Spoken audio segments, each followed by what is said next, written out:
amuka ibitabo bitanu bya Mose akabivuga bye, yagera mu bacamanza umva akazamuka ibyo kwa Gideyoni, akazamuka ibyo kwa Samusoni akabizamuka pe, yagera muri Zaburi akazamuka indirimbo za Dawidi, akazamuka iza Asafu, akazamuka iza bene Kora, akazizamuka pe, akabinyoza mu kuvuga ku buryo avuga, ukajya ufata bike ntihagire ijambo rimuva mu kanwa rigucika.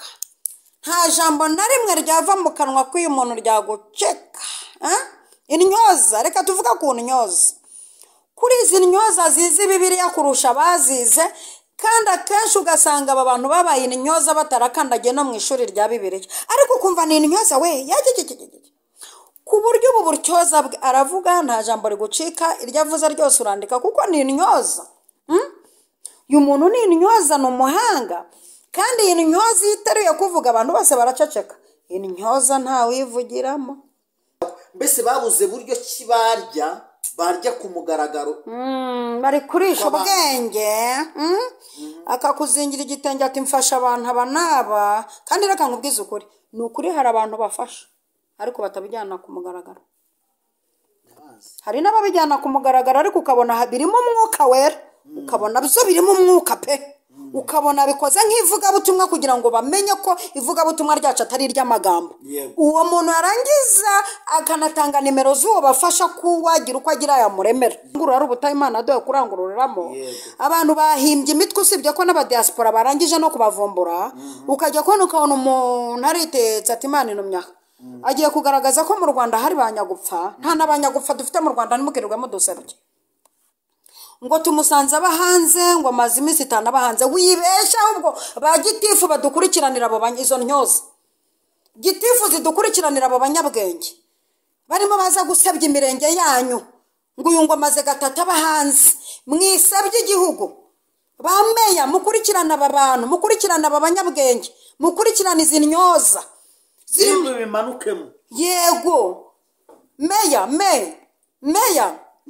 giti nkurikiranira aba bantu, aba ba Poro, nkurikiranira Poro, ndi kwivugira Poro, hari umuntu mvuze mu izina, nkurikiranira Poro uri kwirukankana ibiryo bituzuye n'ibiro, uri kujya kwirukanka avuga ngo dusanze uyu muntu ngo aba mu kiraro, ngo amaze ngo mu buzima bwe bwose abahanze. Kandi ibi bintu muri iki gihugu cy'u Rwanda ntibihaba. Na nyakatsi twaraziciye, kwimika ibata abantu bari kuryama kuri za matera. Mwisebereza umupapa, mwisebya peri, mwisebya dadi. Twabavumbuye biri gukorwa na ba Poro, bigize intyoza, bigize abanyabwenge ati kugira ngo nzarye amafaranga bari abantu, reka ncure imigambi mvuge ko njyanye ibiryaho, ngaragaze ko umuntu amaze 4 hanze. Kandi ba Poro ntibagaragaza nimero z'aba bantu bo hanze, z'aba bantu bafasha, ntiyanaziguha, agaragaza nimero ze ngo mubinyuza. Aporo we naguhagurukiye n'imizi n'imiganda, ndakurandura nguhereye mu mizi. Reka mashimire mu izina ry'Umwami wacu Yesu Kristo ko tubana hano kuri Evangeliste Mama Lionel. Imana y'amahoro ibahe umugisha kandi bishimire, ibanezeze, ibahe kuba mu gihugu cy'Uwiteka Imana yanyu, ibateteshe mubone ibyiza byinshi Umwami Imana ashaka ko mubona. Muraho neza Mama Lionel? Muraho. Yesu mashimire. Yesu ahimbazwe cyane. Tumeze neza turashimira Imana. Ngarutse hano kugira ngo tubashe kuganira. Bushize nakoze ikiganiro umwuka ntanga imbere. Abayoborwa n'umwuka nibo bana b'Imana. Umunsi ntabwo nshaka hariya muntu kwigira gutera, arabuze cyagiye umuntu kwigira guta amagambo kubomborekana. Ntabwo nshaka kubomborekana, nshaka kuvuga n'itonze. Biterwa n'uburyo umuntu abomborekana, rega buryo nanone. Hari umugabo yigeze kuvuga ngo ndabomborekana, reka mbivuge muri ubwo buryo kugira ngo batamumenya, ngo ndabomborekana akababara imirimo yabo. Ubwo muri make iyo bomborekanye imirimo yabo n'ibabara. Risa rigiye tuvuga bakaba ari babananirwa. Umuntu ajyaga ambwira ati Mama Lionel ati buryo wabye n'Imana ntayibikano bene. Ati watambe Imana ntangihibikano bene. Ndabyina ukananirwa, ati hari ukuntu cy'umugara nkagendanya, wagaruka nkagarukanya, ati tukajyana ntavuye aho ndi nkataha mbabara. Yashakaga yuko urekera kubyina cyangwa yashakaga yuko ukomereza aho nyine? ntawamenya ubwo nyine mbishyize mu by'ubu byivanze dukora bakananirwa tuvuga bakarwana yego duhaguruka bakatwicaza turakora bakaba aribo bananirwa yego iyo turavuga bagasarara ni ikibazo reka nsuze abantu bari burengerazuba umunsi ndahera iyo mvuka burasirazuba iyo madamu avuka amajyepfo aho mvuka ibaze nawe mugezeho ku mwanya wa gatatu nsuze noneho n'abantu bari mu majyaruguru no mu mujyi wa Kigali ahantu dutuye aho tubarurirwa hari igihe ntazirirwa mu isi cyangwa se ngo nyirare iyi si ni ahantu twambuka ubundi dufata hakurya sinzi impamvu ni ku kiraro turi kwambuka uruzi turushwaniramo ino si turi kwambuka tugenda ariko mama Rene kuki ubundi iyi si tuyishwaniramo kandi ari nk'uruzi twambuka twigira hamwe abantu bashwanira ino si ni abakunzi b'isi ariko abakunzi baho tujya uzacunge inkoko iyo bwije itora itaha ariko uzi uko ari byo iyo bwije uzacunge jyewe ndazoroye itora itaha twebwe burije turi gutora dutaha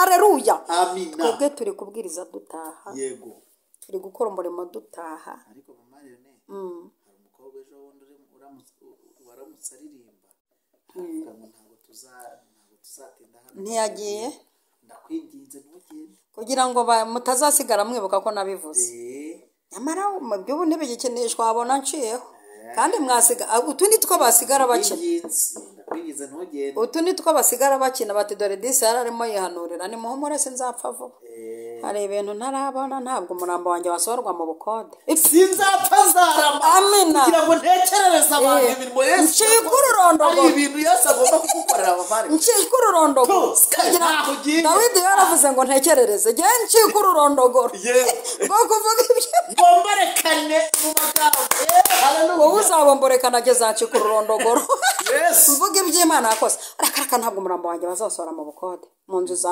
zo kwa mama runaka n'abapapa runaka yego simpinze byagendekeye gutya ariko geno ntabwo dushimye nk'ababandi Imana ngo haleluya ngo Imana ishimwe urashima Imana ko batambaze nk'ihene nyagupfa wese ntabwo nzagakata kandi nuko ndababaye cyane oya ntibakaze kubona abantu babyaye bantuza babazwe urabona aho ngo batarimo bameze neza erega hari bamanzu uko nzi umuntu bita manzu ukomeye cyane ufite ama etage n'ibiki Lionel wanjye se na Liona na Rioso ntibakomeye ntabwo nababyaye bambaze hajya kujya nawe gende arabambaze gende niga nta mwanya mfite wo kujya gushinyika amenyo ku bitaro nsunika nzajya nawe ejo bundi ntazafata ku yindi kamera nkongera nawe nkakuvugaho nkavuga ngo hari ukuntu badukubitira mu rusengero ngo areruya ngo ngo nabwiye Imana ngo ntibazambaga sindi nka sindi ihene mvunagura ibyuma none ubwo akaba arimo arashima anakomeretsa hari ibintu byitwa gushima ukomeretse irashimwe ntabwo ryera turashaka amashimwe yera ariko hari igihe umunsi tuzafata igihe tukanenga twigisha abantu ikinyarwanda cyiza tukigisha abantu kuvuga ntituzize imvugo aho bazikuye usanga umuntu ni emusi mu bukwe cyangwa ni umusaza waje gusabwa ngo abakobwa bacu ngo babyara bitabagoye batanyuze mu byuma mufite uburyo kimwe ubwo se uba ushatse kuvuga iki nibyo byo myiryo nabo babona bari bafite ntuza minisiteri ngo ndashima Imana ngo nabwiye Imana ko nindangiza kwiga ngira Imana ngo Mana sinshaka kuba injiji ubwo ushatse kuba ko abantu batiza ari injiji muko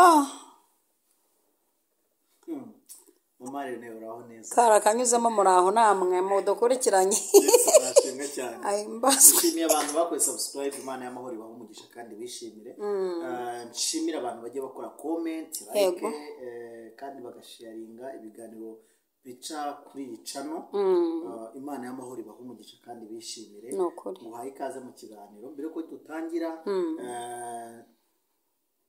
ugera ku Mana mutangira igitambo cy'isengesho Mwami Yesu nukuri turagushimiye ibyifuzo by'abantu kuri twe wabiburijemo uzamura ibendera ryo kunesha muri twe tugushimiye ko watubaniye igihe urugamba rwashyuhaga rugeze mu mahina waratabaye abantu batangarira Imana iri muri twe. Iki kiganiro tugiye kuvuga ni iri jambo ryawe tugiye gusoma n'impuguro zigiye kuducamo uziherekesha umwuka wera. Umuntu udukurikira ahabwa umugisha kandi ukuboko kwawe kwiza kubane nawe. Mbisenze shima mu izina rya Data wa twese Umwana n'Umwuka wera. Amina. Amen. Imana y'amahoro iguhe umugisha. Urakoze. Uyu munsi watubwiye iki dufitiye iki mu gaseke? Uyu munsi ndajya mu byakozwe n'intumwa. Ariko mbere yo kujya mu byakozwe n'intumwa ndagira ngo nsobanurire utu tuntu abantu hari abantu batwibaza baramari ngo mbese tuba turi imbere yawe tuvuze iki? Aha nyaboneka ntimuringi zirimo, sibyo? Utu ni utwibo, ni umutako. Mfite n'utundi twinshi muri sitoke. Mfite uduseke tugera nko kuri 30. Yego. Nkora akazi ka dekorasiyo abantu bankurikiranye no kwambika abageni. Yego. No mu buzima busanzwe nkunda gutegura. Yego. Nkunda kwicara ahantu hateguye, ejo uzabona nahinduye nashyizeho indabo, ejo uzambona nahinduye nashyizeho imigano. Hari umuntu nabonye muri komanteri wavuze ngo ese utwo duseke n'utwikira, undi ahita amusubiza kandi uwamushubije nta n'igisubizo cy'ukuri yari afite. Nta gisubizo cy'ukuri kirimo ku mugani wa bya bizamini bya provisoire tujya gukora. Hari igihe bagira amagambo ABC akajya ngo nta gisubizo cy'ukuri kirimo. Uriya nawe nta gisubizo cy'ukuri yari afite, yo yicecekera nkamwisubiriza. Uzi ukuntu yamushubije ngo nibyo bashyiramo amaturo. Rero kirasi igisubizo cy'ukuri watanze. Ntukansubirize mpari Imana. Ndahari kugira ngo nsubize abantu. Utu ni uduseke rero tw'umuteguro. Yego.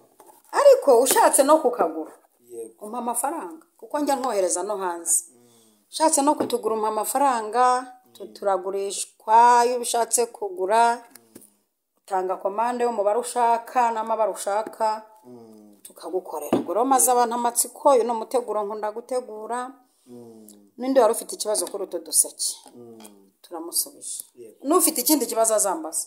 Ikindi nshaka kubabwira, tekereza ahantu hamwe muri uyu mujyi wa Kigali wabona dekorasiyo nziza cyane. Twambika abageni, dutanga amakote, dutanga imikenyero, dutanga ushaka na kamera, agatimba se, agatimba, yego, n'akavara, akavara n'agatimba serame mushozi. Nyabuna tukanagusengera ubukwe bwawe tuburimo nta dayimoni bubamo. Urumva ubukwe mba mpagazemo byonyine. Kamera ziba zicicikana. Yego. Tugatekera ibirori, tukanakudodera style zose ushaka. Kwa kundi ubona mpinduranya style zidoze mu buryo bwiza n'igihe nidodera. Yego. Tukanagusengera. Ibyo byose ni ibintu dukora. Nkore publicity. Tekereza ahantu hamwe mu mujyi wa Kigali wabona marene akanagusengera, akanaguherekereza mu birori byawe, agenda azamura isengesho mu buryo bw'umwuka wera. Shop Mama Lionel. Twambika abageni, twita kuri protocole zose, dutanga abatetsi, dutanga abakameramani.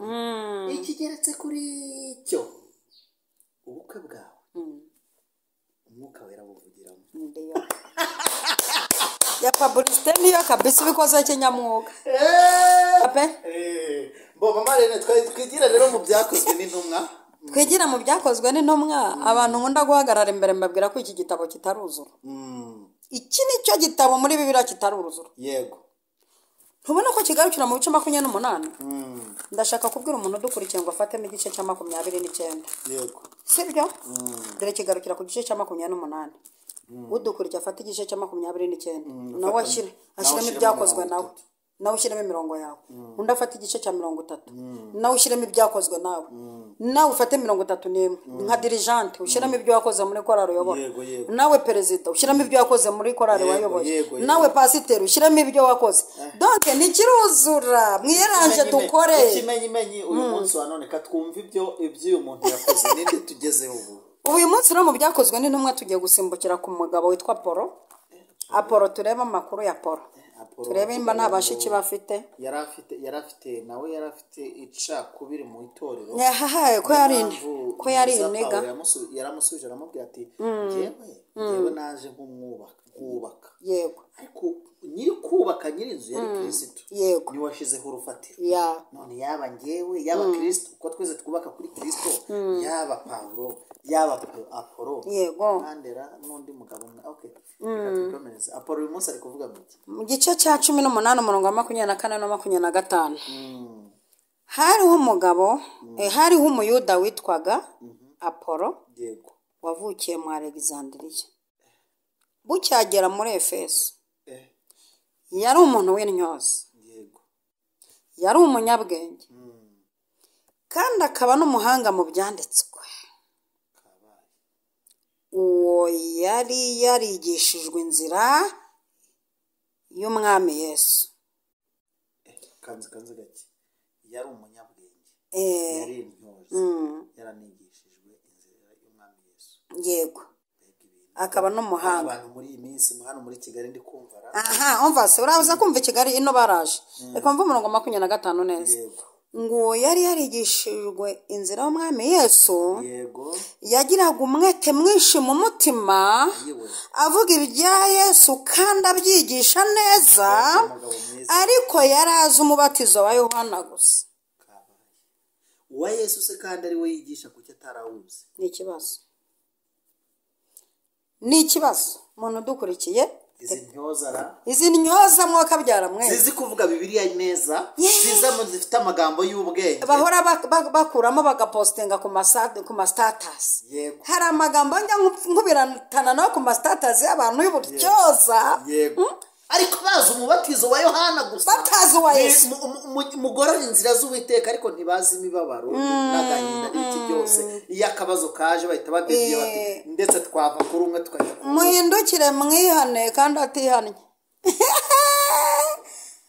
Muhindukira mukizwe kandi asambana. Muhindukira muze kandi atazi. Apolo we, hano hari bashiki ba Apolo bari kunyumva. Hari impanga za Apolo. Hari abantu bafite amaraso ya Apolo. Ndashaka ko mwigira hino ugatera agatebe. Ushobora kuba ubana na Apolo, ushobora kuba uyoborwa na Apolo, ushobora kuba ufite umusheri wa Apolo, ushobora kuba uzi ba Apolo. Tera agatebe hano nguhe raporo ya Apolo. Aba ba Apolo nibo turi kubona kenshi no kuri izi mbuga nkoranyambaga. Nkaba nsabira abantu badukurikirana imbaraga z'ubwenge n'umwuka wo kumenya abantu bakurikirana baribo. Yego. Muhora ningingira Imana abantu badukurikirana kuri izi mbuga nkoranyambaga, ngo Imana ijye bakora ku maso mumenye abantu mukurikirana abaribo n'uwabatumye, kuko mutazatubona twicaye hano ngo mugira ngo twese twemera umubatizo wa Yesu. Hari n'intyoza zicaye hano zitemera umubatizo wa Yesu. Hari incakura, hari abahanga, hari abantu bafite amagambo menshi ariko bemera umubatizo wa Yohana, bafite izindi mbaraga, bafite utundi tuntu. Nyumvira nk'uyu mugabo, Bibiliya iravuze ngo cyambere yari intyoza. Yari afite ibintu bimuranga. Yabawe yari intyoza we, yari afite ibimuranga. Hari abantu bagendana ibibaranga. Akaba yambara neza nk'umurokore. Akaba atwara ibitabo by'ubwoko bwose. Akaba azi indirimbo zo mu bitabo, agahera kuri Tonganirima akayisoza, akagera gendo mu Kristo, nazo akazisoza, nabonye nayo akayisoza. Azi guhera mwitangirira kubwira amakuru mwitangirira mbere na mbere yariho, akazamuka ibitabo 5 bya Mose akabivuga bien. Yagera mu bacamanza umva akazamuka ibyo kwa Gideyoni, akazamuka ibyo kwa Samusoni akabizamuka pe. Yagera muri Zaburi akazamuka indirimbo za Dawidi, akazamuka iza Asafu, akazamuka iza bene Kora, akazizamuka pe. Akabintyoza mu kuvuga ku buryo avuga, ukajya ufata bike ntihagire ijambo rimuva mu kanwa rigucika. Nta jambo na rimwe ryava mu kanwa k'uyu muntu ryagucika. intyoza reka tuvuga ku ntyoza kuri izi ntyoza zizi bibiliya kurusha abazize kandi akenshi ugasanga aba bantu babaye intyoza batarakandagiye no mu ishuri rya bibiliya ariko ukumva ni intyoza we ku buryo ubu buryoza bwe aravuga nta jambo rigucika iryo avuze ryose urandika kuko ni intyoza uyu muntu ni intyoza ni umuhanga kandi iyi ntyoza iyo iteruye kuvuga abantu bose baraceceka intyoza ntawivugiramo iki kintu abaduteze amatwi bacyumve intyoza nta muntu uyivugiramo kuko iyo agiye kuvuga abantu bose batega amatwi narabivumbuye intyoza nta muntu uyivugiramo kuko itangiye kuvuga abantu bose batega amatwi bakandika intyoza isobanura bibiliya ikavuga amakuru ya Eliya ikavuga ikarumera ukumva yari ahari akavuga ati hirya agace ku kirenge cy'iburyo Eliya yagize gutya rimwe gusa intyoza iravuga ikavuga n'ijambo uko yagiye arikurikiranya aho akitso kari n'aho akabago n'aho akadomo intyoza ishobora no kutavuga bibiliya ikavuga n'amagambo y'isi y'uburyozi intyoza ntuzagire ngo ivuga bibiliya gusa according to my pastor with according to aravuga kuburyo aba ari kubwiriza ijambo ry'Imana atari according to ndumva byagenda gutya kandi ari kuvuga ijambo ry'Imana muri bibiliya nta according intyoza ikubwira uburyo ugomba kuzana amafaranga ukarara uyatanze kandi ukumva n'utarara uyatanze uri bupfe intyoza yewe iyi intyoza ikubwira ugashiduka bazitera utarayambara kubera ko mu kanwa k'intyoza havamo amagambo y'uburyoza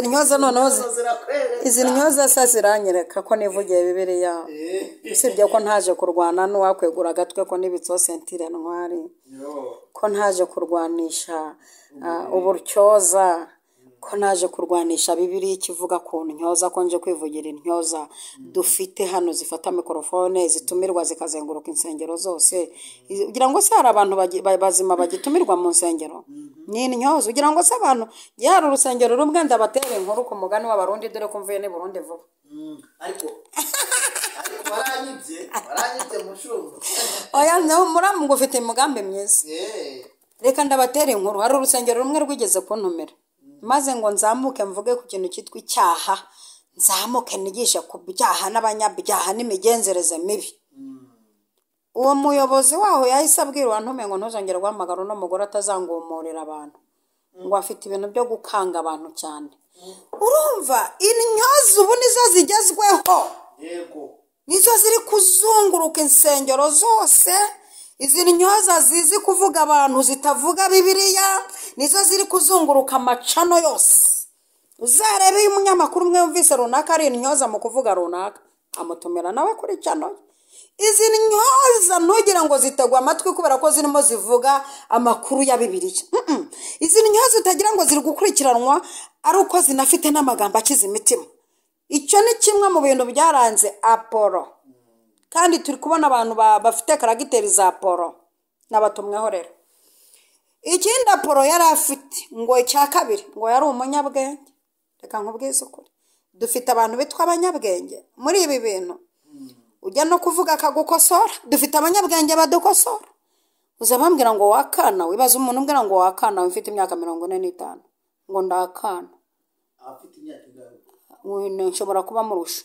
ari uherutse kubimbwira ufite 35 ngo ndakana ngo ibintu mvuga ngo nta turo byampesha ngo ibintu mvuga ngo nta nzu nta modoka byampesha ngo amagambo mvuga nta turo yampesha ngo nicyo kwitiya kana mbega ubwo mpinduye akana izi ntyoza ukuntu zidufata zikaduhindura utwana intyoza zaduhinduye abana mana nyagasani hagurukira izi ntyoza uyu munwa w'intyoza ndawufunze mbafunguremo amagambo mazima mu izina rya Yesu dore ndo umugore wahamagawe nawe izi ntyoza nanjye zirandambiye uretse n'aba bantu badukurikirana nabo barambiwe n'izi ntyoza izi ntyoza zitangiye kunyita umwana nkuze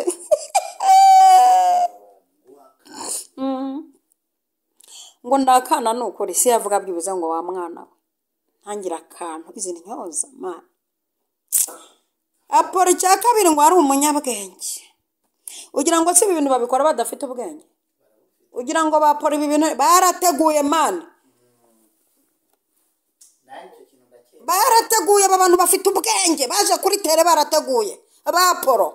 Baporo baje kuri tere barateguye, bahimba imitwe banaducangisha. Ni abanyabwenge aba bantu. Wari wabona aba banyabwenge baje kuri tere akavuga ati yewe reka njye gufasha abantu, ukabona nta mwuka wera ubirimo, kuko twebwe ibintu byakozwe n'umwuka turabibona. Ukabona ati Imana intumye akagenda yikorera umufuka w'umuceri utagira imboga, kugira ngo ubu bwenge bushoremo umuceri, hirya iyo bohereza amadolari ahekenya. Tuzi abantu batuma ku bandi ntibibagereho. Kubigishije ubundi bwenge n'abandi n'izindi ntyoza zindi. Yesu we, reka mbabwire izi ntyoza n'aba banyabwenge genda bahagurukije, kandi mbahagurukiye ubuticara. Wari wabona imitwe yateye bahagaritse kuvuga ibyanditswe, bahagaritse kubwiriza abantu iby'ubwami bw'Imana. Navuze ko aha hantu ari ahantu Imana yaduhaye ngo turangurure, ari ubutayu Imana yaduhaye kurangururiramo. Abantu bahimbye imitwe, usibye ko n'abadiaspora barangije no kubavumbura. Ukajya kubona ukabona umuntu aritetse ati Imana intumye agiye kugaragaza ko mu Rwanda hari banyagupfa. Nta n'abanyagupfa dufite mu Rwanda, ntimukirirwemo dusabye ngo tumusanze abahanze, ngo amaze iminsi 5 abahanze. Wibesha ahubwo ba gitifu badukurikiranira abo izo ntyoza. Gitifu zidukurikiranira abo banyabwenge barimo baza gusebya imirenge yanyu, ngo uyu ngo amaze 3 abahanze. Mwisebye igihugu. Bameya mukurikirana aba bantu, mukurikirana aba banyabwenge, mukurikirana izi ntyoza zimwe bimanukemo. Yego meya giti nkurikiranira aba bantu, aba baporo, nkurikiranira poro, ndi kwivugira poro. Hari umuntu mvuze mu izina?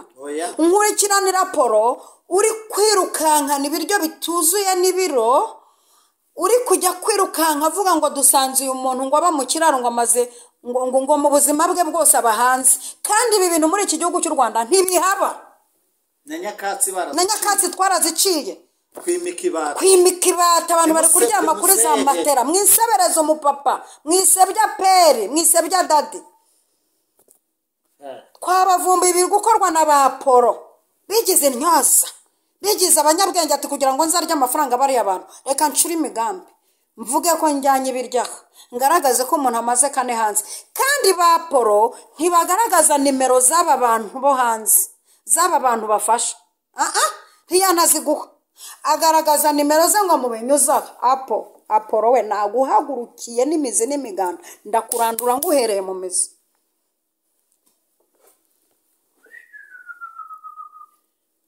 Uzarebe ko hari uwerekana nimero z'uwo muntu.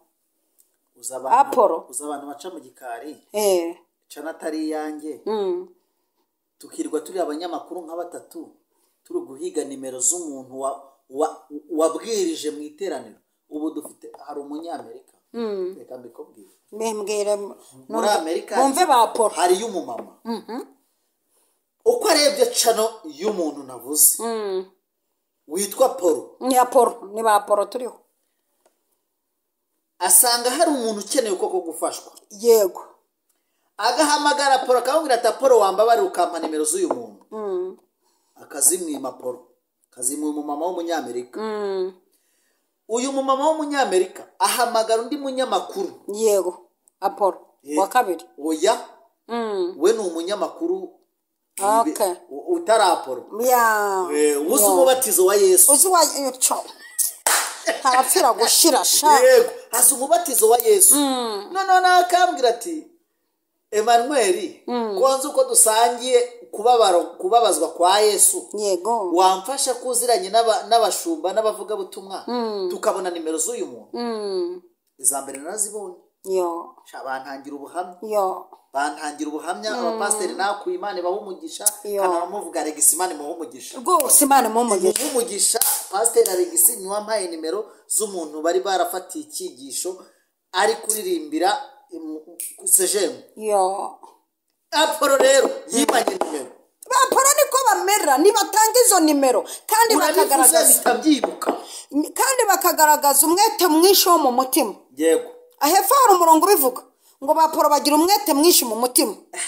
Ni babandi batubwira ngo baduhuza n'abazaduha ariko bataduha bo. baratubwira ngo ngo hano hari umuntu nshaka yuko ufasha gusenga kandi ni ukuri kw'Imana azaguha ituro. wese kutamaye uramuza n'abamutarama ariko ubundi ikiganza Apolo we. kitanga ko aricyo gihabwa. ni ba Polo. uyu ni ni umwuka wa kutubwira ngo umuntu azampa kandi nzi yuko utampa wowe. uyu ni umwuka wa Polo.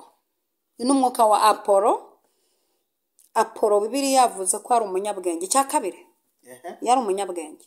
nicyo turiho yego cy'abantu bigize abanyabwenge kandi ari ba Polo. ni abanyabwenge kandi Ni abanyabwenge. barashaka mbese babuze buryo ki barya ku mugaragaro.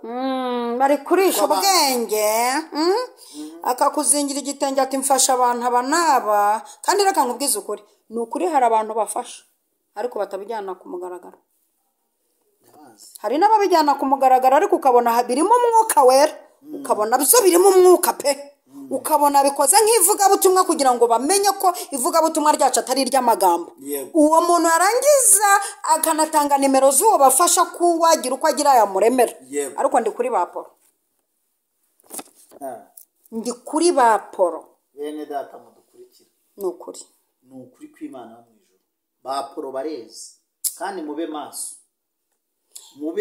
ndacyasengera abantu bakurikira izi mbuga nkoranyambaga bamenye gutandukanya ba Polo na ba Pawulo n'abafite umwete bafite kubabazwa kwa Kristo. mumenye gutandukanya abantu bafite umubatizo wa Yohana n'abafite umubatizo wa Kristo. aba bantu bose bicara kuri izi mbuga nkoranyambaga, bicara no ku ruhimbi. hari ahicara abafite umubatizo wa Yohana, hari n'ahicara abafite umubatizo wa Kristo. turi kugutandukanya, turi kukwereka ibintu biranga abantu bafite umubatizo wa Yohana. babinyoza faya. Imana irambwiye bazi kudondoberekanya amagambo. umuntu ukubwira ati genda uzane igitaka cyo mu nzu uraramo, mu cyumba uraramo ngo uheshe umugisha. inzu uraramo irimo amakaro, isize irangi si n'iyawe. ubu mu minsi mike hari ahantu muzajya musanga inzu barazicukuye kubera ko hari ba Polo babatumye ibitaka. ubundi urumva ibyo atari ubupfumu. abapfumu ba Polo bagira umwuka w'ubupfumu. iyi Mana irabanza yagusenyesha amakaro y'abandi. none se cya gatatu mvuko kivuga ngo ari n'umuhanga. umuntu w'umuhanga agukubita ikintu utarabukwa.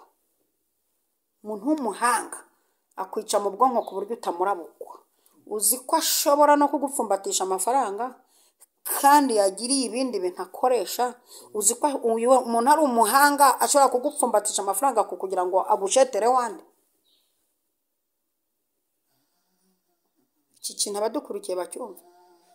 umuntu arimo arabasheta namwe murajya narwo, arimo aragukubitira amafaranga kuri mikorofone. mperutse kujya ahantu kubwiriza umuntu ansheteraho ndabibona.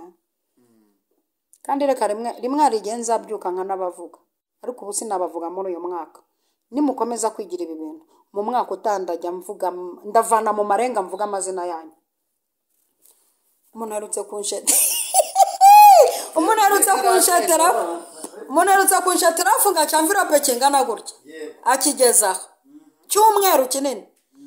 arazagarara ku ruhimbi ndimo mbwiriza ati umwuka mbwiye kukubibamo uru rubuto, kandi uru rubuto ni uru rubuto uzarurya igihe kinini ntiruzashira. cyangwa ni imbuto, ni urubuto. ntabwo ari imbuto. uzarurya igihe kinini ntiruzashira. n'undi wese uzajya ukenera ko tubiba mu bakozi b'Imana ajya ntuma. natashye urwo rwa mverope ndutwaye gutya kuko yari yanshese ko nzarurya igihe kirekire. ndaraza mpereza umugabo ntintwazaho kabyara, hano harimo ibintu tuzarya igihe kirekire. tugeze mu rugo nari ngiye guca no kwa Mutangana ngo nkore sitoke. tugeze mu rugo nsangana inoti ya 5 irimo. ariko uburyo yanshese amafaranga bamusutseho muri iyo minsi, barampamagara bakambaza bati ubutumwa bwakugezeho ko twamutumye. yari umuhanga Polo. mu cya gatatu cyamurangaga yari umuhanga. dufite abahanga birirwa berekwa ntasome Bibiliya ati mbonye atumva. ariko abantu natwe wabigira ubwenge. Imana yabiduhaye. turabarandura tuhereye mu mizinga. nkwereke aho kumbibamo iby'igihe kirekire. ngewe nzemera ry'Imana ariko ngume kuwiteka. ndiyo uyu muswa ngo na Polo niyo ngira gukubibamo nka gutyo uhita ufungura mvirope musebereze imbere y'abantu. noneho uvuga uti amavuta mpabwa nijoro anyemerera ko mbibwamo nanjye nkabiba, kandi ko ubundi umugambi w'ijoro ukomeza. Ese ugira ngo tutagenda kwiderevura se imyaka baba baturoze? Uzi imyaka twagiye dukura muri zira mverope. Noneho izo mvirope bajye bazitanga, munamenye ko noneho butwana bamenye agatsinda ntibajya bakora n'ibintu bifatika. Reba nk'umuntu wakoze ikintu gifatika akamfasha kubakira mama akamuvana mu buzima bubi. Ba porose bakora ibifatika ni ntica ntikiza. Apolo ni ikiro cy'isukari kandi afite ayo umufuka. Apolo ni igitenge cya 7 kandi afite icya 30. Ba Apolo baradonyora kuko nabahanga. Dufite ba Paulo bagiye baduhindurira ubuzima, n'ubu twambaye ibintu byiza kubera ba Paulo. Ariko ba Paulo izi ntoza aba bahanga, ba Paulo nabahanga. Apolo no muhanga ni yagutumiye protokole kujyana kwirukansa kugira ngo utagira umuntu ugiriraho umugisha. Nabahanga abantu barateguye. Ubundi ukamumutumaho. Nabahanga mu bintu bitatu biranga ba Apolo, nabahanga. Kandi bakaba bahanga mu byanditswe. Akubwira ubwoko bw'imivumo ikugendaho, akakubwira ubwoko bw'abantu bakugendaho, akakubwira ubwoko bw'inyatsi zikugendaho. Apolo akubwira ubwoko bw'abantu bakugendaho. Apolo nagutumweho. Apolo we mu minsi mike ndavuga kuri Apolo, reka mere kuri Apolo. Ba Apolo mu minsi mike ndaza kubahuza n'igihanda cyitwa Apolo.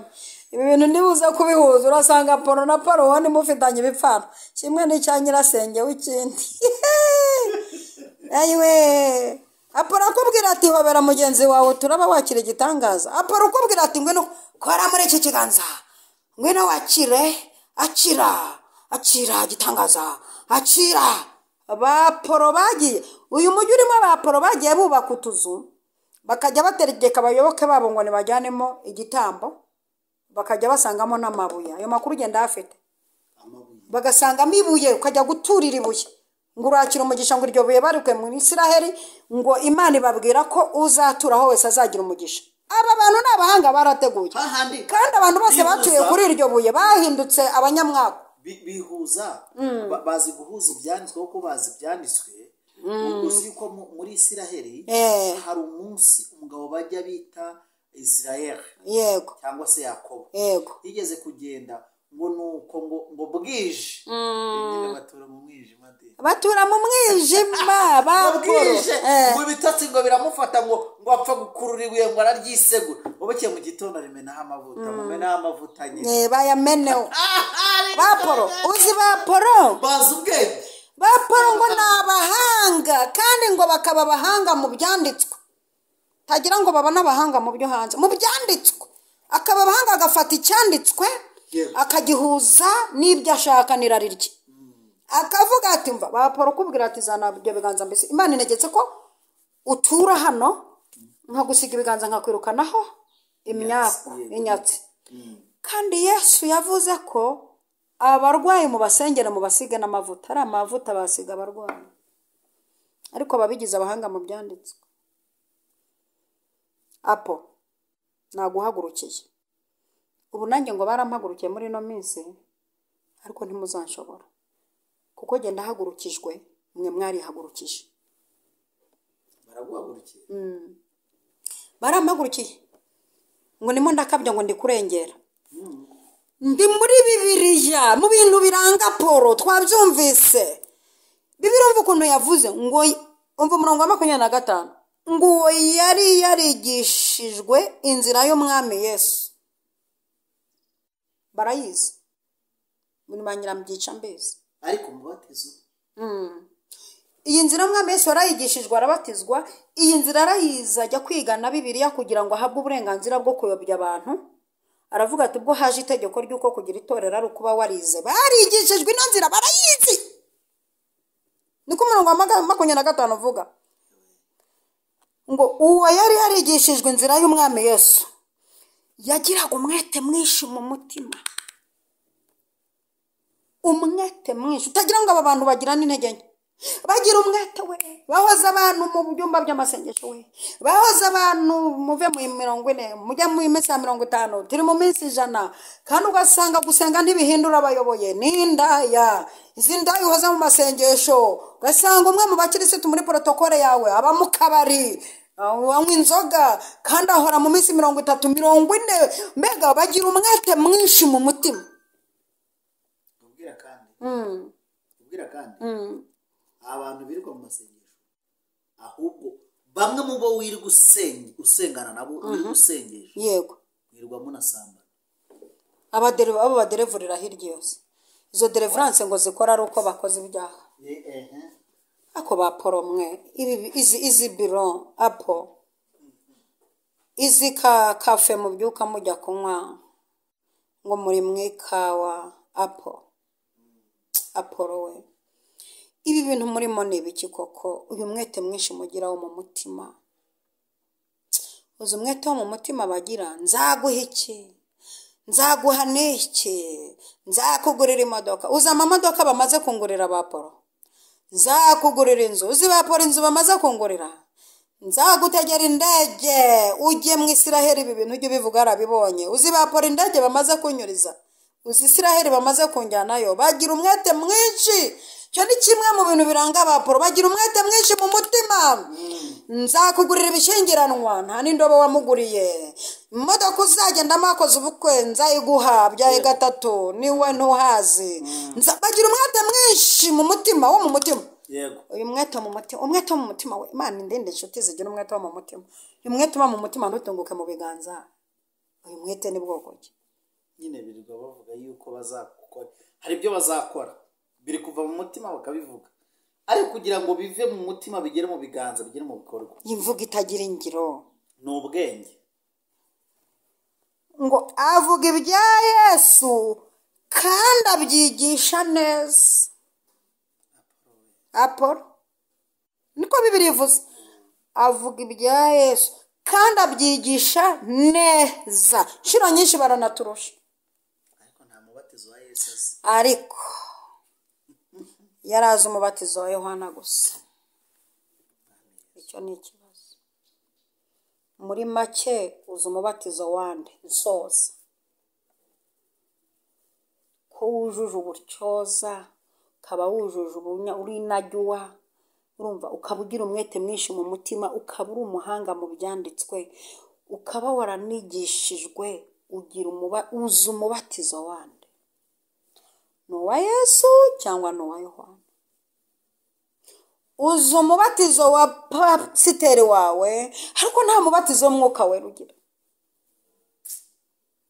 Dufite abantu babatiza inshuro irenze imwe, niyo yagiye inyuma y'itorero kumwakira no kumubatiza. Abo turabafite.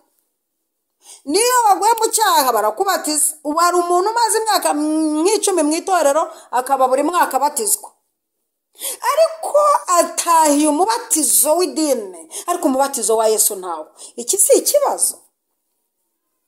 Myaka myinshi umaze wabaye intyoza sava, uzi indirimbo wahimbye, uzi amakorasi witirirwa, uzi gitari ucuranga nibagarura, ariko ukabuze umubatizo wa Yohana gusa. Uzi ikidiyakoni, uzi ariko imyaka umaze n'uburyo uzwi ukaba ukirwana n'umubatizo w'idini gusa, ariko nta mubatizo w'umwuka. Umunsi umwe Yohana aravuze ati nubwo ndi kubabatirisha amazi, inyuma yanjye hari undi ndi kumva uzababatirisha umwuka wera ndetse n'umuriro. Tubana n'abantu babatijwe, bazi umubatizo wa Yohana, bazi umubatizo w'idini, ariko batazi umubatizo wa Kristo. Soje sengera aba bantu, izi ntyoza, aba banyabwenge, aba bahanga, aba bangije abantu, soje mbasengera. Aho uri ca bugufi mu mutima wawe, we warindagijwe n'izi ntyoza, zikakwigisha umubatizo wabo gusa, ntibakwigisha umubatizo wa Kristo. Bacomokemo, winjire mu itorero, batizwe umubatizo wa Yesu Kristo, Mwami Yesu. Iri jambo riherekeza umuntu wese uryumvise ave mu mateka ya Polo, ave mu maboko ya Polo. Mucikishije Apolo, aba bantu mbacikishije izi ntyoza, mbacikishije aba bahanga, mbacikishije aba bantu b'intyoza mu kuvuga ibyanditswe kandi neza, mbinjije mu mubatizo wa Kristo, mu mubatizo w'Umwuka Wera. Imbaraga zawe n'imbabazi bibabeho none n'iteka ryose. Urakoze Yesu.